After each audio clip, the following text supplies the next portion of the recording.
Hello, welcome to episode 2 of the Jackass Podcast. This week we're going to talk about Donald Trump and Elon Musk.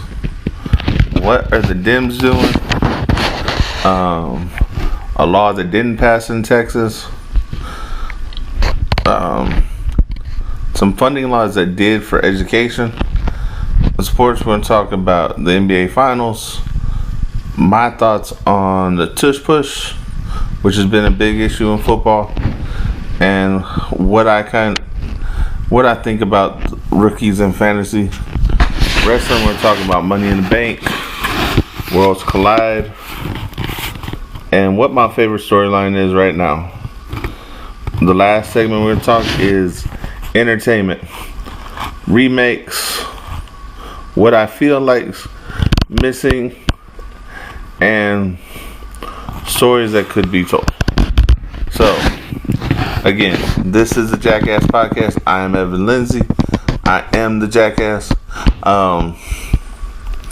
For those of you that got to listen to me week 1, thank you very much. It has been fun. Hopefully some of the sound issues I had last time aren't going to affect us this time. So, with that being said, let's start off in politics and the Donald Trump versus Elon Musk situation. There's part of me that just thinks this is a really childish situation, that Donald Trump and Elon Musk might be trying to play everybody and play up to the crowd. It just kind of sounds childish, like somebody got their feelings hurt, and now we're going to start throwing barbs at each other just because our feelings hurt. Like I said last week, I think there's too much emotion in politics. Now, while I agreed with the thought of what Doge was, I don't think that it wasn't somewhat of a show when you start hearing the numbers, and that now they're hiring some of those people back that they fired.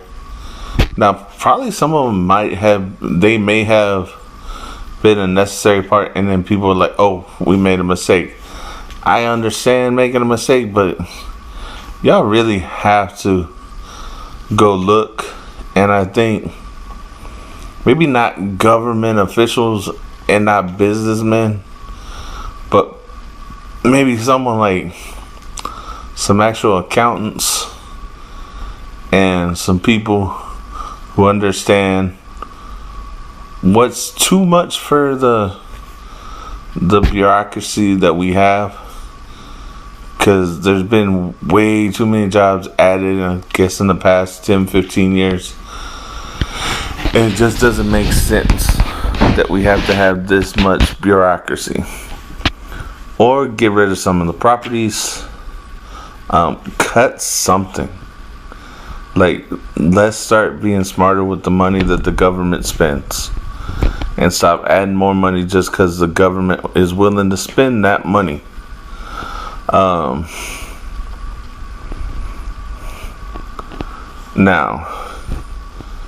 I kind of said my thoughts on Donald Trump. Do I trust Donald Trump 100%? No. But I don't trust anyone in politics or even business 100%. If you do, you're more naive than I am. I don't like when people get into power and are trying to keep power. I get the premise of it, but Donald Trump is a businessman trying to correct the political world. And of course he's going to come up to some backlash. Now, all the backlash from the left and the people who don't like him is not the backlash I'm talking about. That's the emotional stuff. That's where people are kind of acting like middle school children again. They got their feelings hurt. They don't like him. He got voted in office. And if we want to say, hey, well, maybe the election was rigged, I don't think it was. I think people were generally tired of what they were getting with the Biden administration. Because I think at the end of the day, you're going to see the colossal mess ups of Biden, and that's going to be his legacy. He had a 40-year political career, and his legacy is going to be at the end how they left Afghanistan. His legacy is going to be his deterioration while in office. I don't think that people get why, or people on the far left that are drinking that Kool-Aid, that are so the Democrats can't do anything wrong, the woke left can't do anything wrong, we're always right. I don't think that you're seeing the whole picture. And I think it's going to come out, and that's going to be one of the biggest scandals in political history, is that Biden wasn't cognitively there to finish off his administration. And that's going to suck for his legacy as the president. It's also going to suck for someone like Kamala Harris, who's going to be directly attached to that legacy. And I have a feeling Nancy Pelosi, Chuck Schumer, and all the Democratic leaders at the time should be held accountable for how that was looked on. Because I think all of them were trying to hide it. Now, I have no proof. This is just gut intuition and watching politics and understanding that politics is what you see on TV is just a show. What really happens is behind closed doors where nobody sees it. And that may be a pessimistic view. Some of you may think that's a conspiracy theory view. I think that's a realistic view. I think that we hear all these people, and the Democrats over the past 3 or 4 years have gotten good about sharing their message or whatever it is. Like, they are great at sharing that one message. The one that I found strange was calling Donald Trump and J.D. Vance weird during the election. It's probably one of my favorite Facebook arguments too, in all honesty, because all I did on Facebook was ask, hey, why are J.D. Vance and Donald Trump weird? And I had people that I know who are my Facebook friends have a cow just because I asked this question. I still don't get it. I still don't get why that was the route Democrats took. But I think it backfired in their face anyway. So, because it didn't make sense. And now, while I'm slamming the woke and the far left, I will say on the far right, those people who are MAGA to the core, probably want Donald Trump to have a third term. They're crazy emotional too. I got a friend who I cannot talk politics with, because he's like, if you're not far right, then you're left. And I don't view my politics like that. I think my professor, or one of my government professors in college, hit it on the head, that most people are midline. And you will find that depending on the subject or the topic, whether you're right or left of it, that you'll find that you average out to being kind of right in the middle. So I'm coming at this from someone who thinks he's right in the middle. Do I want to keep my guns? Yes. Do I think the federal government should pay for public education? Yes. Do I think that's a necessity? Yes. Do I think there should be better medical programs sponsored by the federal government for those who are disabled and for those who are elderly? Yes. Do I think there should be some form of kind of regulation for insurance or for for the prices of prescriptions in the pharmacy right now, really, yes. Because I got prescriptions that are costing more than my rent and more than my truck payment. So it's like, no, we don't need to do that. I need something that's sensible. Like I'll give you an example. I have one medication that a lot of people are using for weight loss that even with my insurance right now, it's costing about $1,100 to get it to fill the prescription. I can't afford that. I'm a teacher. There aren't many people that could actually afford that on a regular basis. Or at least the percentage is not that high. So I think that's a good thing of Donald Trump threatening the big pharmacy corporations saying, hey, I'm gonna let people from other countries come in here and sell. So hopefully they'll lower the price of their drugs. Hopefully that's what happens. So as far as what my biggest question is right now is, what are the Democrats doing right now? Like, why are they putting on this show for groups that they don't really represent anymore, or for things that shouldn't be happening because they don't have a logical purpose to them? They're emotional things. They're attached to a very emotional few, and I just don't get it. We'll say like trans women in women's sports. That's a big one. I'm a father of daughters. After about 6th grade in middle school, very few girls are stronger than even the smaller boys that they have to deal with. It's such a different thing. And boys around that time frame start becoming a lot more aggressive, especially when it comes to competition and athletics and stuff like that. And you're putting these girls in dangerous situations. And you're telling people, hey, no, look away. This is just fine. And it's not really. Like, it's just not cool. It's not a good thing. Do I think there's a double standard in this? Yes. I've seen it my whole life. We have a whole bunch of double standards in this country. And if people don't get that there's a natural double standard to some things,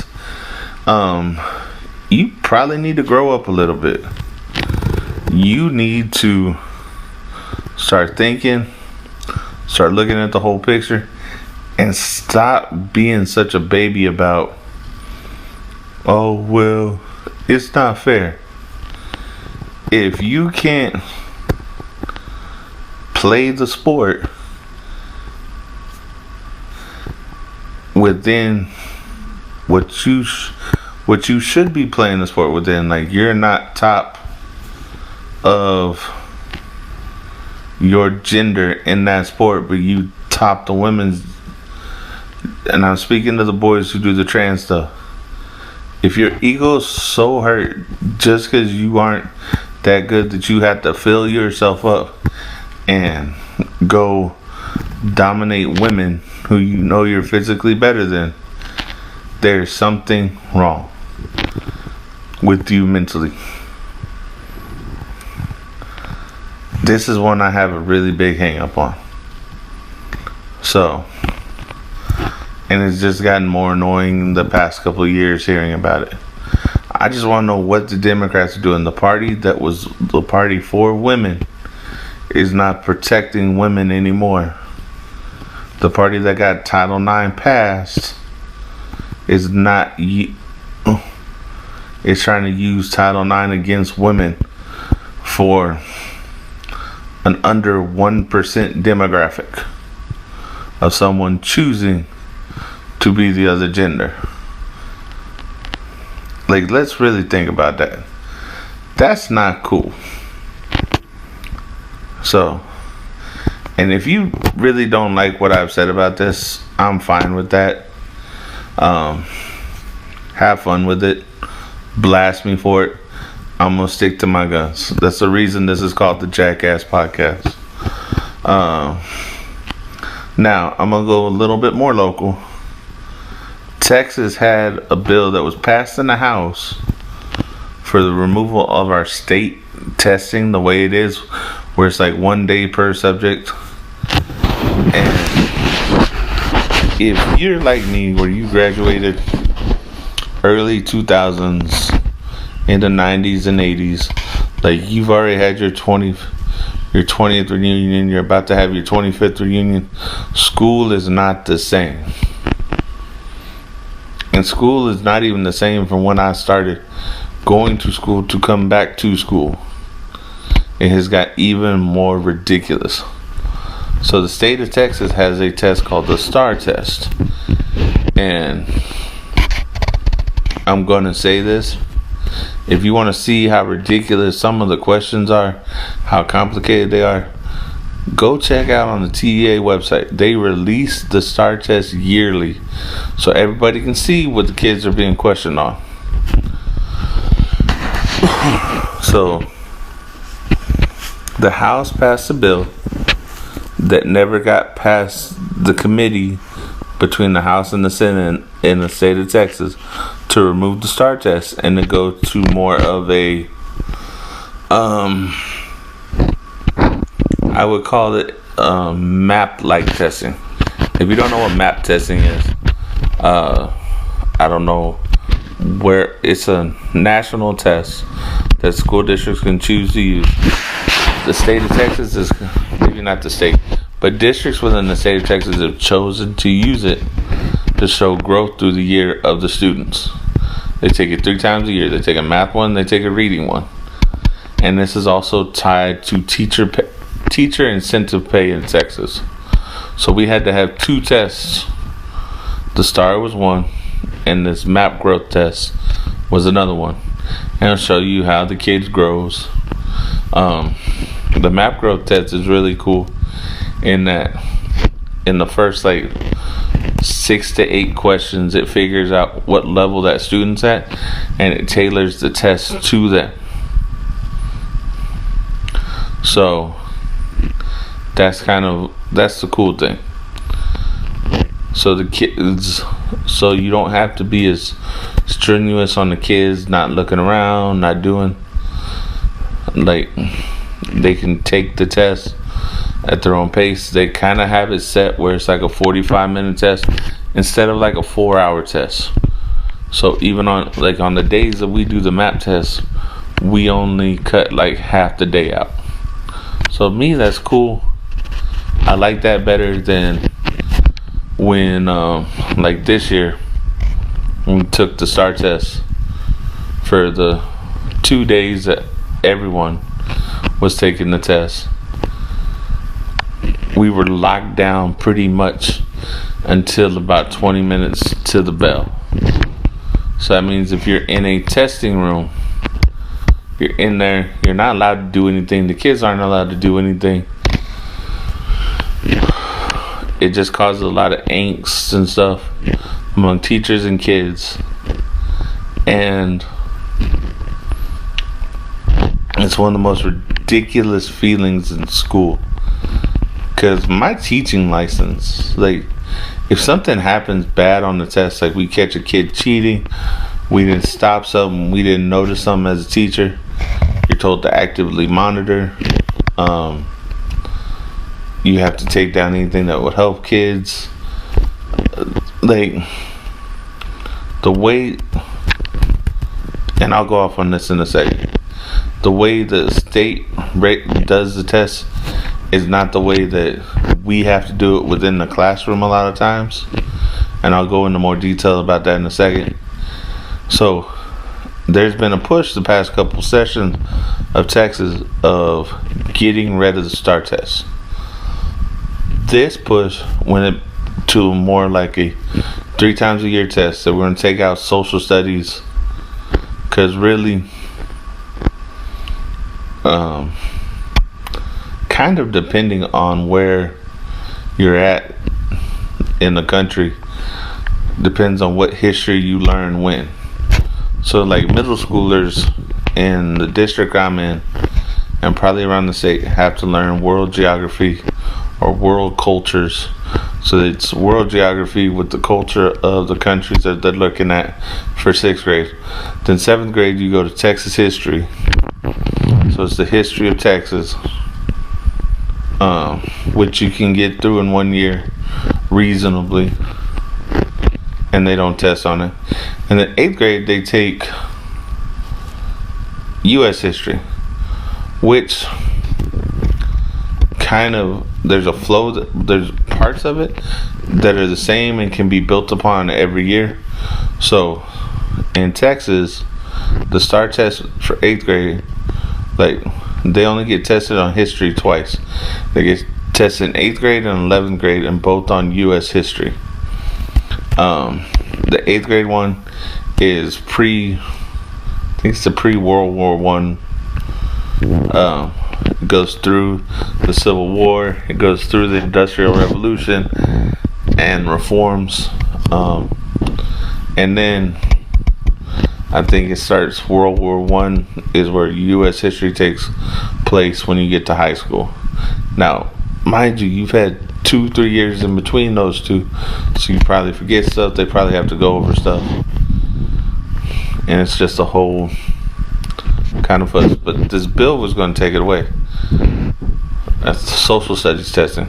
I think they were still going to do science testing, which the middle school science one goes over stuff from all 3 years in middle school, and they take one. I think they take a science test 5th grade year, 8th grade year, and then their freshman year of high school they take a biology end of course exam, which is basically the high school equivalent to the STAR. And then they don't have to take another science test, but they can be more free to take different science classes throughout. So this bill was going to take it away. The other thing about the STAR test, and it's going to go to my next point when we talk about education, is where I'm confused on the funding of education in the state of Texas. I know we get some federal funds, especially like for special education and for Title I. And before everybody freaks out, well, what do you think about them dismantling the Department of Education? Department of Education was just in control of some of those funding entities. So I don't have the greatest problem with it, because it didn't show producing anything that made education better. I think there's a lot of people that look at education and they remember from when they were kids, and they kind of see what their kids tell them about education, so they have they have a different sense of education. Education in a whole, a lot of times, is not just teaching. It's using certain skill sets to teach stuff you need in the real world. And in the time that I have been in education, we have changed. Like, we have had to change on the fly, especially when COVID happened, especially when other things happened. Coming back from COVID and that whole mess, rioting the sentiment of what people think teachers are doing. And in public education, you're also having to fight off the people who take their kids and put them somewhere else. So here's where my question on the front. Texas, after 3 years of trying, like two regular sessions of trying, and then like 2 or 3 sessions in between the regular session. So if you don't live in Texas and you don't understand what I'm talking about, here's what I'm talking about. In Texas, the state Congress and Senate meet every other year on an odd number year. So they just got done June 2nd. They meet from January to June, and then they're done with doing the job that like the U.S. Congress does all year round, all the time. They do it once every 2 years, unless the governor calls them for a special session for a specific law that he's looking to do. So Governor Abbott was looking to pass the voucher law. There were a lot of rules, so we know as a landmass, Texas is the biggest state in the greater 48 states. So not including Alaska or Hawaii. There's 256 counties in Texas. And the ways those were designed was when Texas was first being formed in the 1800s. It was so you could have a 2-day ride to get to whatever the county seat was from the furthest point. So you 2-day ride on your horse to get to the county seat. That is how Texas was designed. So there's 250 some odd counties, and there's only